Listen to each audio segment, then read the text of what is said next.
दोस्तों नमस्कार, ये है मार्गदर्शन फॉर सिविल सर्विसेज। मैं अनुराग चौधरी। दोस्तों आज की वीडियो में हम सॉल्व करेंगे उत्तर प्रदेश उच्चतर शिक्षा सेवा चयन आयोग द्वारा आयोजित असिस्टेंट प्रोफेसर भर्ती परीक्षा के लिए सभी अभ्यर्थियों के लिए अनिवार्य खंड सामान्य अध्ययन यानी जनरल स्टडीज का प्रैक्टिस सेट, जिसमें हम परीक्षा पैटर्न के अनुरूप कुल 30 प्रश्नों को सॉल्व करेंगे। दोस्तों ये practice set government degree college प्रवक्ता यूजीसी नेट परीक्षा के प्रथम प्रश्न पत्र के लिए भी उपयोगी और महत्वपूर्ण है। तो आइए शुरू करते हैं आज का प्रैक्टिस सेट। असिस्टेंट प्रोफेसर भर्ती परीक्षा के लिए सामान्य अध्ययन का प्रैक्टिस सेट संख्या 10। दोस्तों आज के प्रैक्टिस सेट का जो पहला प्रश्न है ये शिक्षण अभिरुचि और शोध अभियोग्यता से संबंधित है। देखिए इसमें पूछा गया है कि एक अनुसंधानकर्ता किसी शहरी क्षेत्र में एक राजनीतिक दल विशेष की संभावनाओं के अध्ययन के लिए इच्छुक है। इस अध्ययन के लिए किस उपकरण को वरीयता देनी चाहिए?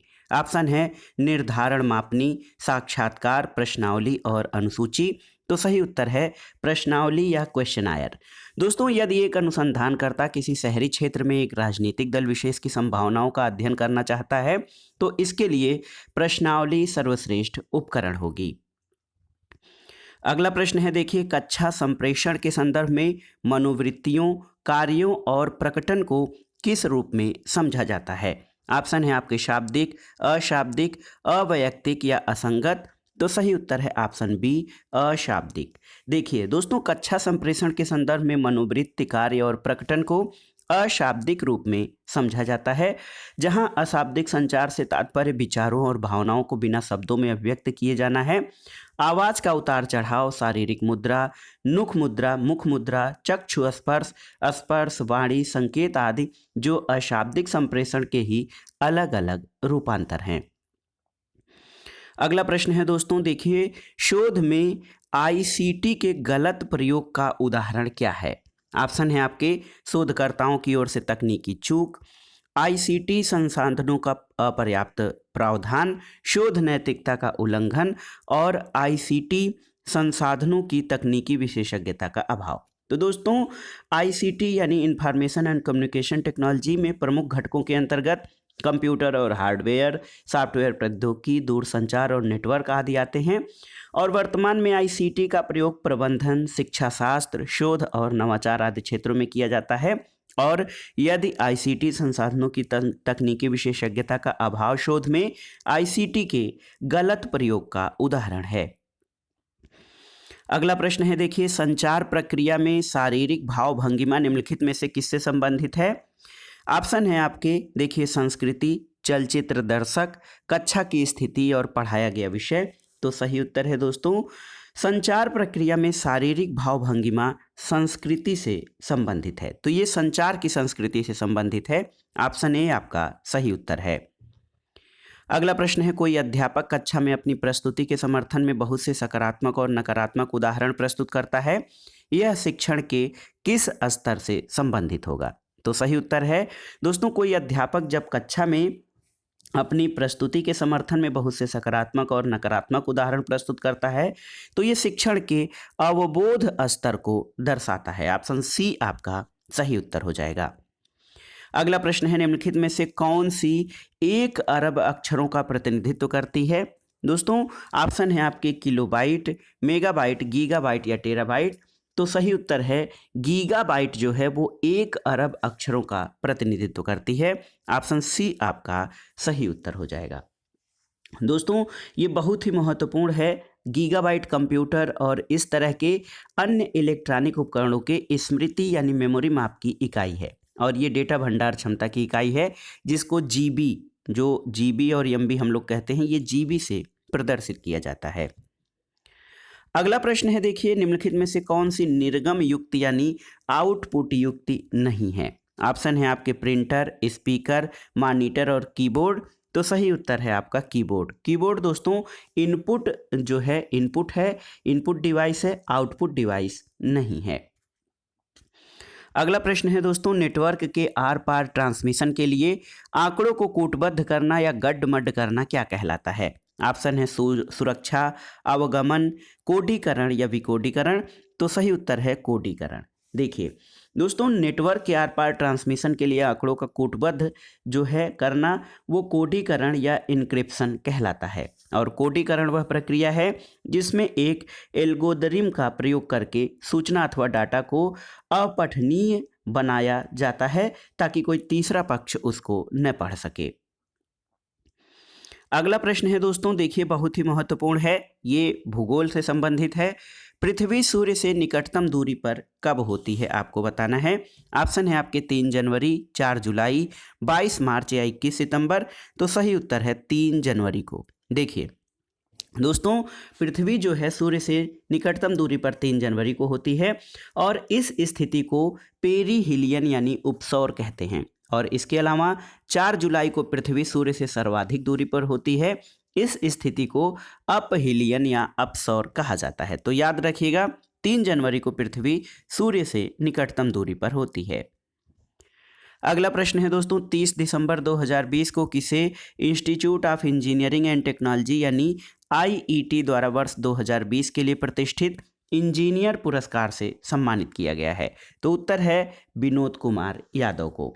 दोस्तों रेलवे बोर्ड के अध्यक्ष और मुख्य कार्यकारी अधिकारी विनोद कुमार यादव को institute of engineering and technology द्वारा 2020 के लिए प्रतिष्ठित इंजीनियरिंग पुरस्कार से सम्मानित किया गया है। अगले प्रश्न पर आते हैं दोस्तों। देखिए प्रश्न संख्या 11 है आपका, अंडमान और निकोबार द्वीप समूह का सर्वोच्च शिखर पल्याड़ शिखर जिसको कि सैडल पीक कहा जाता है, ये कहाँ पर स्थित है। ऑप्शन है आपके ग्रेट निकोबार, मिडिल अंडमान, लघु अंडमान या उत्तरी अंडमान में। तो सही उत्तर क्या है। देखिए अंडमान और निकोबार द्वीप समूह जो है इसका सर्वोच्च शिखर सैडल पीक जो है 732 मीटर उत्तरी अंडमान द्वीप पर दिगलीपुर के निकट स्थित है। तो सही उत्तर है उत्तरी अंडमान में स्थित है पल्याड़ शिखर या सैडल पीक। अगला प्रश्न है, पूर्वी धौलीगंगा सहायक नदी है किसकी। अलकनंदा, काली नदी, गोमती नदी या शारदा नदी की। तो सही उत्तर है दोस्तों पूर्वी धौलीगंगा नदी काली नदी की सहायक नदी है। ऑप्शन बी आपका सही उत्तर है। और आपकी जानकारी के लिए बता दें दोस्तों, काली नदी लिपुलेख दर्रे के पास काला पानी से निकलती है और इसकी प्रमुख सहायक नदियों में गोरी, कुंथुजंती, सरजू, लोहावती, लधिया और जो है ये नदियां हैं। तो पूर्वी धौलीगंगा काली नदी की सहायक नदी है। अगला प्रश्न है दोस्तों, सतत विकास यानी सस्टेनेबल डेवलपमेंट के लिए आवश्यक है। ऑप्शन है आपके जैविक विविधता का संरक्षण, प्रदूषण का निरोध और नियंत्रण, निर्धनता को घटाना और उपर्युक्त सभी। तो देखिए ऑप्शन डी आपका सही उत्तर है। सतत विकास या सस्टेनेबल डेवलपमेंट के लिए जैव विविधता का संरक्षण, प्रदूषण का निरोध और नियंत्रण तथा निर्धनता घटाना सभी आवश्यक हैं। अगला प्रश्न बहुत ही महत्वपूर्ण है, क्लाइमेट चेंज से संबंधित। वर्ष 2015 में जलवायु परिवर्तन सम्मेलन कहाँ हुआ था आपको बताना है। तो दोस्तों 2015 में 21वां जलवायु परिवर्तन सम्मेलन ये आपका पेरिस फ्रांस में हुआ था। और 2018 में 24वां जलवायु परिवर्तन शिखर सम्मेलन कटोविस पोलैंड में। 2019 में 25वां जलवायु परिवर्तन शिखर सम्मेलन मैड्रिड स्पेन में हुआ था। तो 2015 का जो क्लाइमेट चेंज समिट हुआ था ये आपका पेरिस में हुआ था और ये बहुत ही महत्वपूर्ण जलवायु परिवर्तन सम्मेलन था। अगला प्रश्न है, निम्नलिखित में से किसने सुझाया था कि पृथ्वी का धुरी पर अवस्था बदलना जलवायु परिवर्तन के लिए कारक है। तो सही उत्तर क्या है दोस्तों, सही उत्तर है मिलुटिन मिलानकोविच। देखिए ये बहुत ही महत्वपूर्ण प्रश्न है दोस्तों। पृथ्वी पर पहुंचने वाले सौर विकिरणों की मात्रा में परिवर्तन के लिए सूर्य के संदर्भ में पृथ्वी की स्थिति में बदलाव भी उत्तरदायी है और वैज्ञानिक इस सिद्धांत को मिलानकोविच परिकल्पना भी कहते हैं। और दोस्तों मिलुटिन मिलानकोविच जो है सर्बिया के एक खगोलविद थे। इन्होंने सबसे पहले ये सुझाव दिया था या सुझाया था कि पृथ्वी का धुरी पर अवस्था बदलना जलवायु परिवर्तन के लिए उत्तरदायी कारक है। अगला प्रश्न है, निम्नलिखित में से कौन एक दुनिया का पहला 100% जैविक राज्य है। तो सही उत्तर है सिक्किम। दोस्तों सिक्किम जो है ये भारत का सिक्किम राज्य 100% जैविक राज्य है, दुनिया का पहला 100% जैविक राज्य। अगला प्रश्न देखिए राज्य व्यवस्था से संबंधित है। प्रोटेम स्पीकर का कार्य या कर्तव्य क्या होता है? तो आप जानते हैं, नवनिर्वाचित सदन में लोकसभा अध्यक्ष या स्पीकर के चुनाव से पूर्व सदन के सामान्यतः वरिष्ठतम सदस्य को प्रोटेम स्पीकर कहते हैं। और प्रोटेम स्पीकर क्या होता है? ये नवनिर्वाचित सदस्यों को शपथ दिलाता है। तो प्रोटेम स्पीकर ये अस्थायी स्पीकर होता है दोस्तों, और इसको नवनिर्वाचित सदस्यों को शपथ दिलाने के लिए और स्पीकर के चुनाव तक ये सदन की अध्यक्षता करता है। अगला प्रश्न है, लोकसभा का पहला आम चुनाव कब हुआ था? ऑप्शन है 1949, 1952, 1950 या 1954। तो सही उत्तर है दोस्तों, लोकसभा का प्रथम चुनाव 25 अक्टूबर 1951 से 21 फरवरी 1952 तक चला था। ऑप्शन बी आपका सही उत्तर है। दोस्तों, प्रथम लोकसभा का अधिवेशन कब हुआ था? तो डेट याद रखिएगा, 13 मई 1952 को लोकसभा का पहला अधिवेशन हुआ था। अगला प्रश्न है, भारत सरकार में सबसे ऊंचे पद का सिविलियन अधिकारी कौन है? ऑप्शन है आपके गृह सचिव, रक्षा सचिव, मंत्रिमंडल सचिव या दिल्ली का उपराज्यपाल। तो सही उत्तर है मंत्रिमंडल सचिव या कैबिनेट सेक्रेटरी। दोस्तों, भारत सरकार में सबसे ऊंचे पद का सिविलियन अधिकारी कैबिनेट सेक्रेटरी होता है। वह मंत्रिमंडलीय सचिवालय का प्रमुख होता है और देश का वरिष्ठतम लोक सेवक होता है। अगला प्रश्न है, देखिए, भारत के सबसे बड़े हॉकी स्टेडियम जिसकी दर्शक क्षमता 20,000 है, उसका निर्माण कहाँ किया जा रहा है? तो सही उत्तर है, देखिए, राउरकेला, उड़ीसा में। दोस्तों, भारत के सबसे बड़े हॉकी स्टेडियम का निर्माण ओडिशा राज्य के राउरकेला शहर में किया जा रहा है। इसकी जो दर्शक क्षमता है ये 20,000 की है। अगला प्रश्न है, देखिए, सत्यकाम जाबाल की कथा जो अनब्याही मां होने के लांछन को चुनौती देती है, वो कहाँ पर उल्लिखित है? दोस्तों, सत्यकाम जाबाल महर्षि गौतम के शिष्य थे जिनकी माता का नाम जाबाला था। सत्यकाम जाबाल की कथा जो अनब्याही मां होने के लांछन को चुनौती देती है, इनकी कथा छांदोग्य उपनिषद में वर्णित है। तो ये देखिए, ऑप्शन सी आपका सही उत्तर है। अगला प्रश्न है दोस्तों, भारत में नारी आंदोलन किसकी प्रेरणा से प्रारंभ हुआ था? तो याद रखिएगा, ज्योतिबा फूले की प्रेरणा से दोस्तों भारत में नारी आंदोलन प्रारंभ हुआ था। ज्योतिबा फूले का मानना था कि महिलाओं और दलितों का उत्थान करके ही सामाजिक बुराइयों को दूर किया जा सकता है। और 1848 में इन्होंने लड़कियों के लिए एक स्कूल खोला और यह लड़कियों के लिए भारत का पहला स्कूल था। अगला प्रश्न देखिए दोस्तों, रेगुलेटिंग एक्ट के प्रावधानों के अंतर्गत बिहार के लिए एक प्रांतीय सभा की स्थापना कब हुई थी? तो सही उत्तर है 1774 में। दोस्तों, रेगुलेटिंग एक्ट या नियामक अधिनियम का उद्देश्य भारत में ईस्ट इंडिया कंपनी की गतिविधियों को ब्रिटिश सरकार की निगरानी में लाना था और इसके अलावा कंपनी की संचालक समिति में आमूलचूल परिवर्तन करना और कंपनी के राजनीतिक अस्तित्व को स्वीकार कर उसके व्यापारिक ढांचों को राजनीतिक कार्यों को योग्य बनाना था। और इस एक्ट के प्रावधानों के अंतर्गत 1774 में बिहार के लिए एक प्रांतीय सभा की स्थापना हुई थी।